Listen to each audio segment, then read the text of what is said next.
நல்லா இருக்கமா? மீன் குழம்பு நல்லா இருக்கடி? நல்லா இருக்குமா? என் பிள்ளை வச்ச குழம்பு நல்லா இல்லாம இருக்குமா? கையில சாப்பிட்டுட்டு எங்க துணி கடை இருக்கு பக்கத்துல போயிட்டு வந்துருமாடி?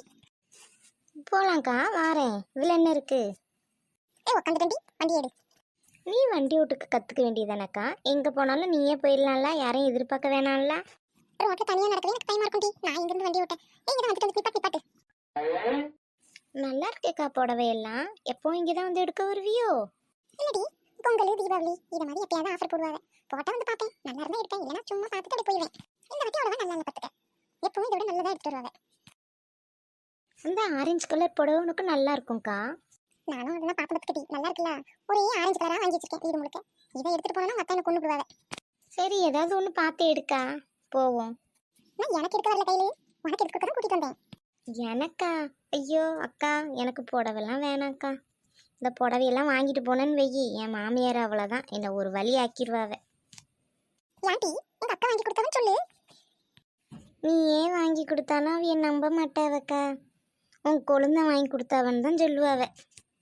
வேணாக்கா எனக்கு புடவையெல்லாம், நான் அப்புறமாவே வாங்கிக்கிறேன். நீ சொன்னா சொல்லிட்டு போறாவ. வயசான காலத்துல அப்படிதான் பேசுவாங்க. அதெல்லாம் நீ இந்த காதுல வாங்கி அந்த காதுல விட்டுறணும். எந்த புடவை பிடிச்சிருக்கும் பாரு, அக்கா வாங்கி தரேன். வேணாக்கா, இங்கே வந்து தங்குனதுக்கே ஒரு பெரிய போராட்டம் நடக்கும் வீட்டில். இன்னும் புடவையோடு போனோன்னா அவ்வளோதான், எங்கள் வீடே 2000.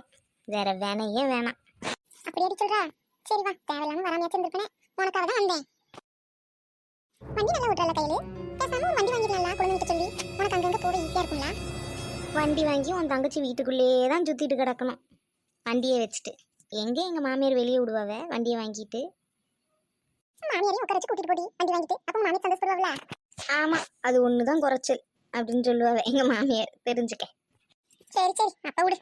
அத்தே, கையில் எங்க காணும்? அவங்க 2 பேரும் கடைக்கு போயிருக்காங்க மாப்பிள்ள. இப்போ வந்துருவாங்க. கொஞ்ச நேரம் உட்காந்துங்க. உங்களுக்கு குடிக்க ஏதாவது எடுத்து வரட்டா? இல்ல அத்தை, இப்பதான் சாப்பிட்டுட்டு வரேன். ஒன்றும் வேணும். வீட்டுக்கு வரையும் வெளியே சாப்பிட்டு வருவியா? இங்க வந்து சாப்பிடலாம்ல. மீன் குழம்பு வச்சு வச்சிருந்தா உங்க மைனி உங்களுக்கு. வீட்டில் சாப்பிட்டுட்டேன் அத்தை. அம்மா சமையல் பண்ணால. வீட்டில் சாப்பிட்டோன்னு தான் கிளம்பி வந்தேன் பார்த்துக்கோங்க. வீட்டுல சாப்பிட்டீங்களோ? அப்ப சரி சரி, இருக்கட்டு. இப்போ வந்து ரொம்ப நேரம் ஆச்சோ? கடைக்கு போயிருந்தோம், அதான் லேட் ஆயிட்டு. என்ன சாப்பாடு போட்டு கொடுத்தியா அவங்களுக்கு? அவைய வீட்டிலே சாப்பிட்டு வந்திருப்பாவக்கா. எப்படிமா இப்படி கரெக்டா சொல்றா? எங்கள் மாமியாரே இங்கே சாப்பிட விட மாட்டாவ. எப்படியும் சாப்பாடு கொடுத்து தான் அனுப்பிச்சி வச்சிருப்பாவ. அது எனக்கு நல்லா தெரியும் எங்கள் மாமியாரை பற்றி. சரி, அப்ப கொஞ்ச நேரம் இருந்து காப்பி ஆச்சு குடிச்சிட்டு போங்க. ஏதாவது செஞ்சு தரேன். சரிக்கா, காப்பியெல்லாம் குடிச்சிட்டு தான் கிளம்புவோம். கையில குலதெய்வம் கோயிலுக்கு வரவே இல்லைல்ல நீ? வந்து ரொம்ப நாள் ஆச்சே. அவ வந்து ஒரு அர்ச்சனை பண்ணிட்டு போயிரு கோயிலுக்கு. ஆமாம்மா, இந்த வருஷம் லீவுக்கு வரும்போது தான் வரணும். நானும் நினச்சிட்டே தான் இருந்தேன். ஒரே கெட்ட கெட்ட கனவாக வந்துச்சு. கோயிலுக்கு வரணும்னு தான் இருக்கேன். பார்ப்போம். எங்கள் மாமியார்கிட்ட சொன்னால் கல்யாணம் ஆனதுக்கப்புறம் இதுதான் உன் குலதெய்வம், இதுக்கு தான் போகணுன்னு. அதுக்கு தான் போகணும் குலதெய்வம். இருந்தாலும் பிறந்த கோயில்னு ஒரு வாட்டி போக தானமா செய்யணும். 4 வருஷமாச்சு, இன்னும் நான் வரலை. பார்ப்போம் கடவுள் என்னைக்கு என்ன வர வைக்கிறாருன்னு.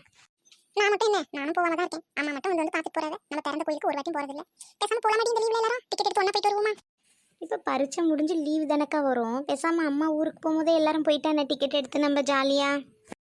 ஆமாம்மா வாங்க, என் கூட வந்தா எனக்கும் சந்தோஷம் தான். ஆனா டிக்கெட் கிடைக்காதுன்னு உடனே லீவ் இல்ல. எல்லாம் 3 மாசத்துக்கு முன்னாடி எடுத்துருப்பாங்க. நானே 3 மாசம் முன்னாடி தான் அம்மா எடுத்தேன் இங்க வர.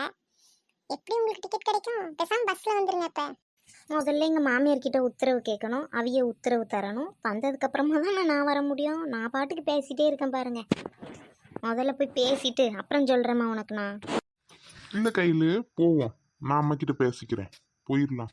பேசாம கார்ல எல்லாரும் கிளம்பிட்டா என்ன ஒன்னா? கார்லையா?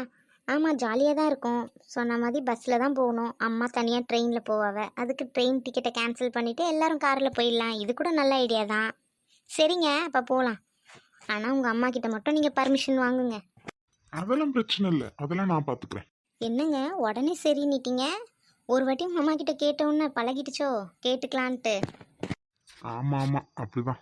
சரி நீ பேசிட்டு இருங்க, நான் இதை செஞ்சு எடுத்துட்டு வரேன். உங்கள் அம்மா எதுவும் திட்டலையாங்க நேற்று? உங்களை ரொம்ப திட்டிருப்பாவில?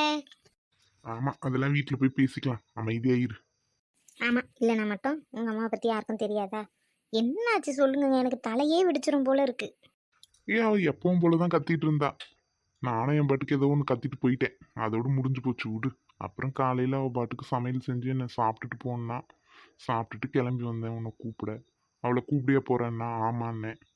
வேற எதுவும் சொல்லலை. காப்பி எடுத்து குடிக்க வீட்டுக்கு இந்த மீன் மேக்கப் பொரிச்சு எடுத்து வந்துட்டேன். நீங்கள் சாப்பிட்டுட்டு இருங்க, ஏதோ நான் வந்துடுறேன் ஒரு நிமிஷம். அக்கா அக்கா வரேன் நல்லா வரையில என்ன 2 பேரும்? அது வந்து கையில அம்மா வேணாங்க கையில. இந்த அம்மா எப்பவும் இப்படி தான் ஆசை காமிச்சு மோசம் பண்ணி விட்டுருவா. நான் எவ்வளோ ஆசையாக இருந்தேன், ஏம்மா இப்படி பண்ணுறா? அவைய காரில் தான் வந்திருக்காவ, எல்லாம் வாங்கலாம், போயிட்டு வந்துடலாம். சப்ஸ்கிரைபர் எல்லாருக்கும் நன்றிமா. சேனல் எல்லாம் பாக்குறீங்க, சப்ஸ்கிரைப் பண்றீங்க, ரொம்ப சந்தோஷமா இருக்கு. பாக்குற எல்லாரும் சப்ஸ்கிரைப் பண்ணிட்டு பாருங்க. நிறைய பேர் சப்ஸ்கிரைப் பண்ணாமே பாக்குறீங்கம்மா, கொஞ்சம் சப்ஸ்கிரைப் பண்ணிட்டு பாருங்க. ஆமாம், சப்ஸ்கிரைப் பண்ணாதான் நான் வீடியோ போட்டோன்னா உங்களுக்கு தெரியும், அப்போ தான் உடனே பார்க்கலாம். மறக்காமல் சப்ஸ்கிரைப் பண்ணிடுங்க. சப்ஸ்கிரைபர் எல்லாருக்கும் ரொம்ப நன்றி.